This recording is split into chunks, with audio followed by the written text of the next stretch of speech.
जय श्री राधे कृष्ण।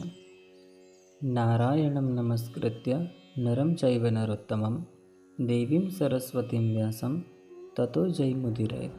मैं मन, वाणी और कर्म से भगवान विष्णु, भगवान शिव, भगवान श्री गणेश, माता सरस्वती तथा महर्षि वेदव्यास के श्री चरणों में प्रणाम करता हूँ। अथ षष्ठो अध्यायः। नारद जी के पूर्व चरित्र का शेष भाग।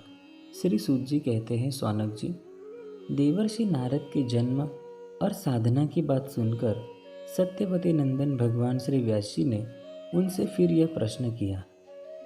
व्यास जी ने पूछा, नारद जी, जब आपको ज्ञानोपदेश करने वाले महात्मागण चले गए तब आपने क्या किया? उस समय तो आपकी अवस्था बहुत छोटी थी। स्वयंभू आपकी शेष आयु किस प्रकार व्यतीत हुई और मृत्यु के समय आपने किस विधि से अपने शरीर का परित्याग किया? देवर्षि, काल तो सभी वस्तुओं को नष्ट कर देता है। उसने आपकी इस पूर्वकल्प की स्मृति को कैसे नाश नहीं किया? नारद जी ने कहा, मुझे ज्ञानोपदेश करने वाले महात्मागण जब चले गए तब मैंने इस प्रकार अपना जीवन व्यतीत किया। यद्यपि उस समय मेरी अवस्था बहुत छोटी थी। मैं अपनी माँ का एक लौता लड़का था। एक तो वह स्त्री थी, दूसरे मूढ़ और तीसरी दासी थी। मुझे भी उसके सिवा और कोई सहारा नहीं था। उसने अपने को मेरे स्नेह पास से जकड़ रखा था। वह मेरे योगक्षेम की चिंता तो बहुत करती थी, परंतु पराधीन होने के कारण कुछ कर नहीं पाती थी। जैसे कठपुतली नचाने वाली की इच्छा के अनुसार ही नाचती है, वैसे ही यह सारा संसार ईश्वर के अधीन है। मैं भी अपनी माँ के स्नेह बंधन में बंधकर उस ब्राह्मण बस्ती में ही रहा। मेरी अवस्था केवल 5 वर्ष की थी। मुझे दिशा, देश और काल के संबंध में कुछ भी ज्ञान नहीं था। एक दिन की बात है, मेरी माँ गोह धोने के लिए रात के समय घर से बाहर निकली। रास्ते में उसके पैर से सांप छू गया। उसने उस बेचारी को डस लिया। उस सांप का क्या दोष, काल की ऐसी ही प्रेरणा थी। मैंने समझा, भक्तों का मंगल चाहने वाले भगवान का यह भी एक अनुग्रह ही है। इसके बाद मैं उत्तर दिशा की ओर चल पड़ा। उस ओर मार्ग में मुझे अनेकों धन धान्य से संपन्न देश, नगर, गांव, अहीरों की चलती फिरती बस्तियां, खाने, खेड़े, नदी और पर्वतों के तटवर्ती पड़ाव, वाटिकाएं, वन उपवन और रंग बिरंगी धातुओं से युक्त विचित्र पर्वत दिखाई पड़े। कहीं कहीं जंगली वृक्ष थे जिनकी बड़ी बड़ी शाखाएं हाथियों ने तोड़ डाली थी। शीतल जल से भरे हुए जलाशय थे जिनमें देवताओं के काम में आने वाले कमल थे।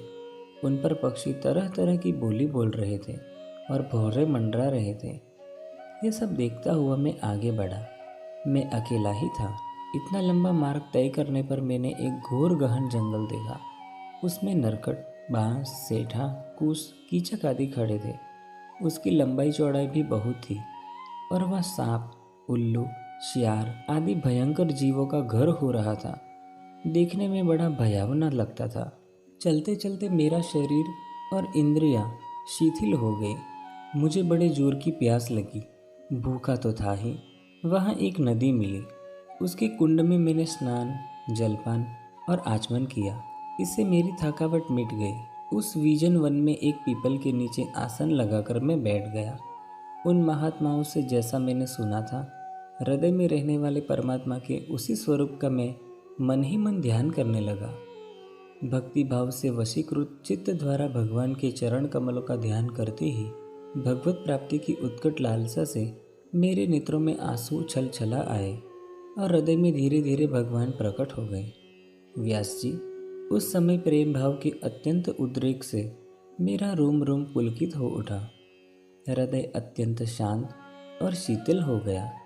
उस आनंद की बाढ़ में मैं ऐसा डूब गया कि मुझे अपना और ध्येय वस्तु का तनिक भी भान न रहा। भगवान का यह अनिवर्चनीय रूप समस्त शोकों का नाश करने वाला और मन के लिए अत्यंत लुभावना था। सहसा उसे न देख में बहुत ही विकल हो गया और अनमनासा होकर आसन से उठ खड़ा हुआ। मैंने उस स्वरूप का दर्शन फिर करना चाहा, किंतु मन को हृदय में समाहित करके बार बार दर्शन की चेष्टा करने पर भी मैं उसे नहीं देख सका। मैं अतृप्त के समान आतुर हो उठा।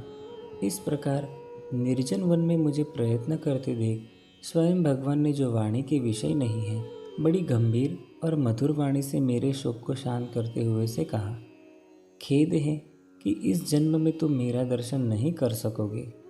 जिनकी वासनाएं पूर्णतः शांत नहीं हो गई हैं, उन अधकचरे योगियों को मेरा दर्शन अत्यंत दुर्लभ है। निष्पाप बालक, तुम्हारे हृदय में मुझे प्राप्त करने की लालसा जागृत करने के लिए ही मैंने एक बार तुम्हें अपने स्वरूप की झलक दिखाई है। मुझे प्राप्त करने की आकांक्षा से युक्त साधक धीरे धीरे हृदय की संपूर्ण वासनाओं का भली भांति त्याग कर देता है।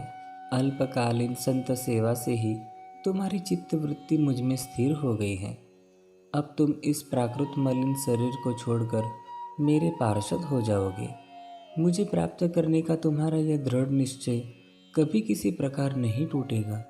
समस्त सृष्टि का प्रलय हो जाने पर भी मेरी कृपा से तुम्हें मेरी स्मृति बनी रहेगी।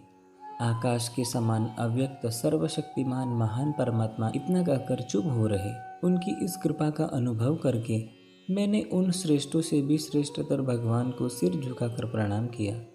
तभी से मैं लज्जा संकोच छोड़कर भगवान के अत्यंत रहस्यमय और मंगलमय मधुर नामों और लीलाओं का कीर्तन और स्मरण करने लगा। स्पृहा और मद मत्सर मेरे हृदय से पहले ही निवृत्त हो चुके थे। अब मैं आनंद से काल की प्रतीक्षा करता हुआ पृथ्वी पर विचरने लगा। व्यास जी, इस प्रकार भगवान की कृपा से मेरा हृदय शुद्ध हो गया, आसक्ति मिट गई और मैं भगवान श्री कृष्ण के परायण हो गया। कुछ समय बाद जैसे एकाएक बिजली कौंध जाती है, वैसे ही अपने समय पर मेरी मृत्यु आ गई। मुझे शुद्ध भगवत पार्षद शरीर प्राप्त होने का अवसर आने पर प्रारब्ध कर्म समाप्त हो जाने के कारण पांच भौतिक शरीर नष्ट हो गया।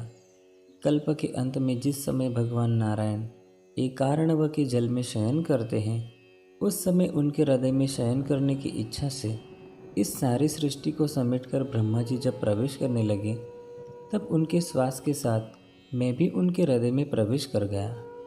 1 सहस्त्र चतुर्युगी बीत जाने पर जब ब्रह्मा जी जगे और उन्होंने सृष्टि करने की इच्छा की, तब उनकी इंद्रियों से मरीचि आदि ऋषियों के साथ मैं भी प्रकट हो गया।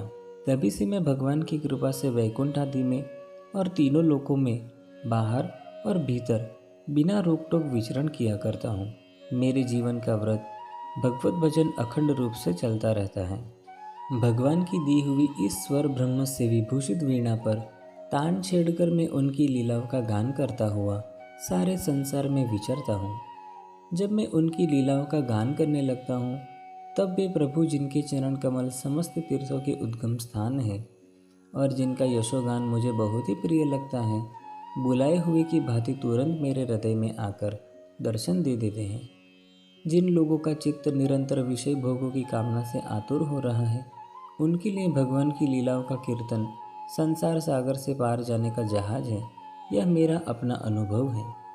काम और लोभ की चोट से बार बार घायल हुआ हृदय भगवान श्री कृष्ण की सेवा से जैसे प्रत्यक्ष शांति का अनुभव करता है, यम नियम आदि योग मार्गों से वैसे शांति नहीं मिल सकती। व्यास जी, आप निष्पाप हैं। आपने मुझसे जो कुछ पूछा था वह सब अपने जन्म और साधना का रहस्य तथा आपकी आत्मतुष्टि का उपाय मैंने बतला दिया। श्री सूत जी कहते हैं, शौनकादि ऋषियों, देवर्षि नारद ने व्यास जी से इस प्रकार कहकर जाने की अनुमति ली और वीणा बजाते हुए स्वच्छंद विचरण करने के लिए वे चल पड़े। ये देवर्षि नारद धन्य हैं, क्योंकि ये शारंगपाणी भगवान की कीर्ति को अपनी वीणा पर गा गाकर स्वयं तो आनंद मग्न होते ही हैं, साथ साथ इस त्रिताप तप्त जगत को भी आनंदित करते रहते हैं। इति श्रीमद्भागवते महापुराणे पारमहंस्यां संहितायां प्रथम स्कंदे व्यासनारद संवादे 6ठो अध्यायः। अथ 7मो अध्यायः अश्वत्थामा द्वारा द्रौपदी के पुत्रों का मारा जाना और अर्जुन के द्वारा अश्वत्थामा का मान मर्दन। इसे हम कल देखेंगे।